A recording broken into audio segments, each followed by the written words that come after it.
Subject to the limitations mentioned above, every partner binds the firm for the acts done within the scope of implied authority. Following acts are under the implied authority. Number 1, to sell firm's goods. Number 2, to purchase goods for the firm.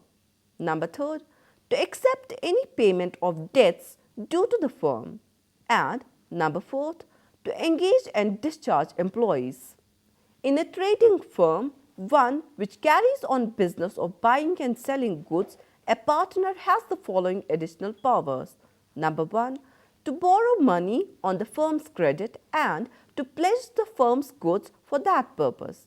Number 2, to accept, make and issue negotiable instruments in the firm's name, and number 3, to employ a solicitor or attorney on behalf of the firm. Acts beyond implied authority. Section 19, subsection 2 states that in the absence of any usage or custom or trade to the contrary, the implied authority of a partner does not empower him to: number 1, submit a dispute relating to the business of the firm to arbitration. Number 2, open a bank account on behalf of the firm in his own name. Number 3, compromise or relinquish any claim or portion of a claim by the firm.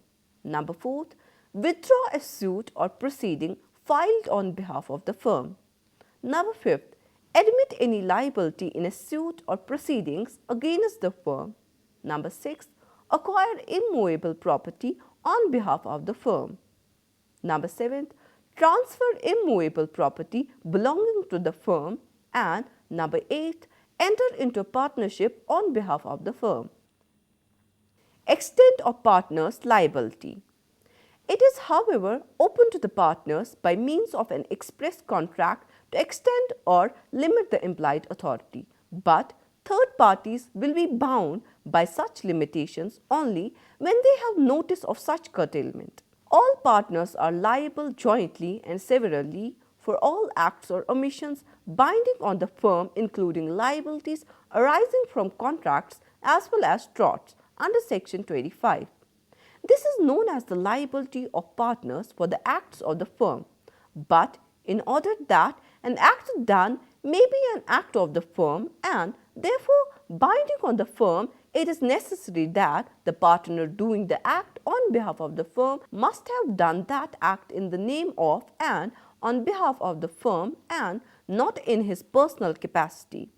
And the act must have been done in the ordinary course of the business of the firm under sections 19, subsection 1 and section 22.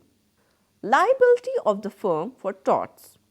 Every partner is liable for the negligence and fraud of the other partners in the course of the management of business.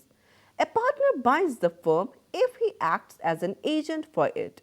The firm is similarly liable where a partner commits a tort with the authority of his co-partners under section 26. If a partner acting within the scope of his apparent authority receives the property of a third person and misapplies it, or if the firm in the course of its business receives the property of a third person and while it is in the firm's custody, a partner misapplies it, in each case the firm is liable to make good the loss under section 27.